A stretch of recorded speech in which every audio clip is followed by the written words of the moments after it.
Grieve साध साध सब नेक हैं, आप अपनी ठोरी। जो सतलोक ले जाएंगे वो साधु कोई और। तो परमात्मा स्वयं आकर बताते हैं, पूर्ण ब्रह्म सतलोक में रहते हैं, ऊपर एक स्थान पर रहते हैं और वहां बैठकर सबका कंट्रोल करते हैं। अपने वचन से अपने विधान बनाकर छोड़ दिया उसे। परमेश्वर ने विधान बनाकर छोड़ दिया। पृथ्वी सूर्य के चारों तरफ घूम रही है और स्वयं भी स्पीड से घूम रही है और ऐसे भी घूम रही है उस मालिक कबीर परमात्मा के आदेश तक। और अरबों खरबों वर्ष हो गए इसको इसी तरह घूमते हुए। एक सेकंड का भी अंतर ये नहीं कर सकती, उस प्रभु का आदेश है।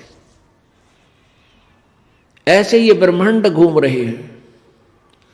तो कहने का भाव ये है कि उस परमेश्वर के हुक्म से ही सर्व ये क्रियाएं हो रही है। तो उस मालिक को हम भूल के, वो परमात्मा सतलोक में बैठा है और उसने अपना विधान वचन से बनाकर छोड़ दिया। सब पदार्थों में गुण भर दिए, सभी का बीज बनाकर फेंक दिया पृथ्वी पर और उसके विधान से वो अपने आप उसी के आदेश से।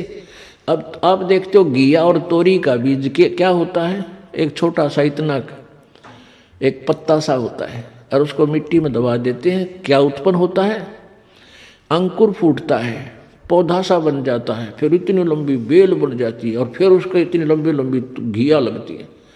ये क्या ये कहाँ से आई ये क्रिया? ये मालिक के हुक्म से प्रत्येक बीज में उसके वचन शक्ति काम कर रही है।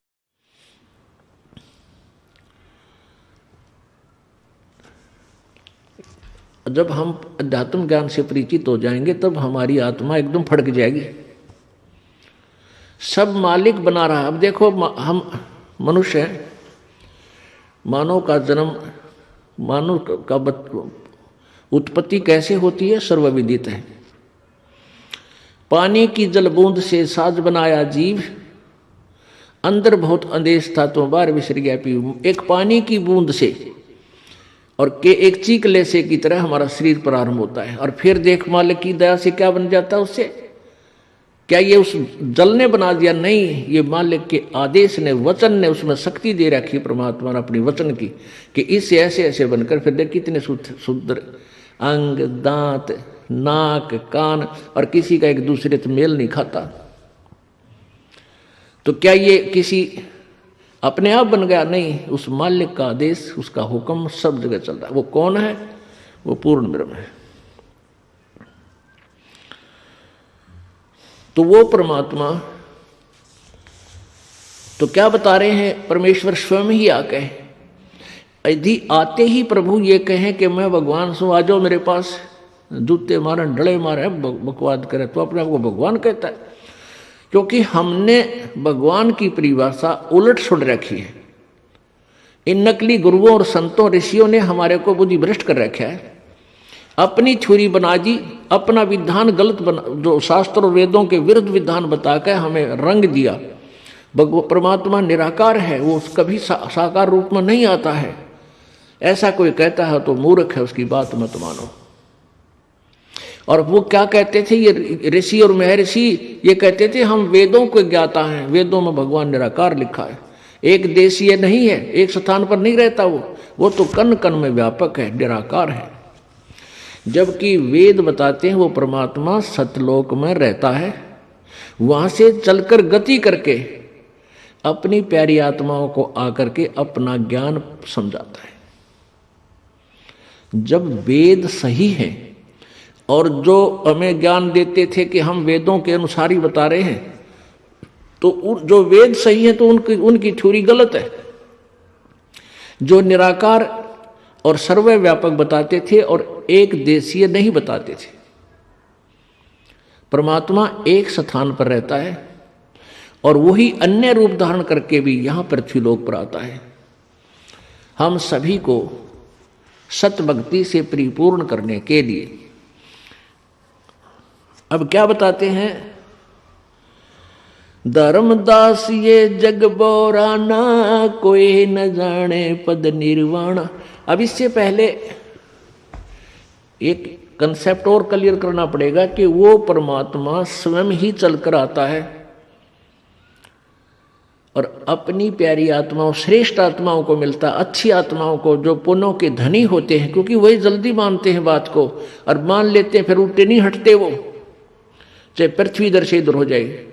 पुण्यात्माओं, उस समय तो परमात्मा किसी एकाध को मिले आकर और उनको ऐसा दृढ़ कर दिया कि वो आज तक परमात्मा के गुण गा रहे हैं, उनकी लिखी हुई वाणी आज तक प्रमाण है। तो उसी प्रकार उस परमेश्वर ने इस दास को यहां भेजा और आप जी को अब वर्तमान में उस सत्य ज्ञान से इतना परिचित करा दिया। आप भी इतनी ही पुण्य आत्माएं हैं और आपने इस ज्ञान को इतना गहराई से समझा। अब पीछे क्रोथा कांड जो करवाया, उन स्वार्थी और झूठे कपटी लोगों ने झूठ बोल बोल कर जनता को भ्रमित कर दिया और सच्चाई से दूर कर दिया और इतनी झूठ बोल दी कि क्रोथा आश्रम में ऐसा होता है वैसा होता है। लेकिन जो इस ज्ञान से परिचित हो गए थे वो उल्टे नहीं हटे।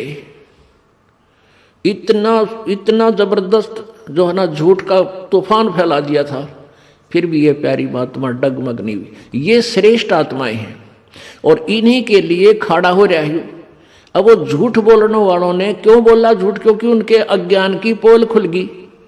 वो जो पुस्तक बेच के दुनिया को जो है ना ठगते थे, इस सत्यार्थ प्रकाश जैसे अड़ंगे ने, और इसके नाम पर चंदा इकट्ठा करके पता नहीं कितना फंड कर रहे थे। अब उनकी पोल खुल गई तो उनकी रोजी रोटी के लाले पड़ गए। उन्होंने ये बकवाद फैला दी। लेकिन जो परमात्माएं हैं, श्रेष्ठ आत्माएं हैं, वो उल्टी नहीं हटी, क्योंकि वो परिचित थी इस ज्ञान से। उनको पता था कि उनका पेट में दर्द क्यों हो गया, क्योंकि उनकी दुकान बंद होगी। तो ऐसे ही उस समय तो एकाध आत्माएं थी, क्योंकि बाकी अशिक्षित थे। जब परमात्मा पहले आकर मिले, चंद आत्माओं को ही ये श्रेष्ठ ज्ञान दिया और अब सब शिक्षित है, अब सभी को देना है ये ज्ञान। और आज बुद्धिमान समाज, मानव समाज है, एक बार इस ज्ञान को समझ कर उल्टा नहीं हट सकता, चाहे पृथ्वी पलट जाओ, क्योंकि हमने भगवान चाहिए और उसी के लिए भ्रम रहे हैं, भटक रहे हैं।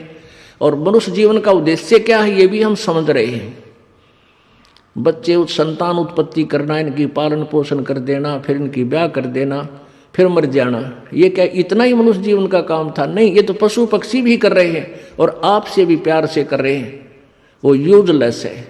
इस मनुष्य शरीर के अंदर मानव शरीर का मुख्य कार्य परमात्मा पाना है, नहीं तो इस माटी का कोई यूज नहीं। यूजलेस, चाहे राष्ट्रपति बन जा, अंत में खाली हाथ जागा।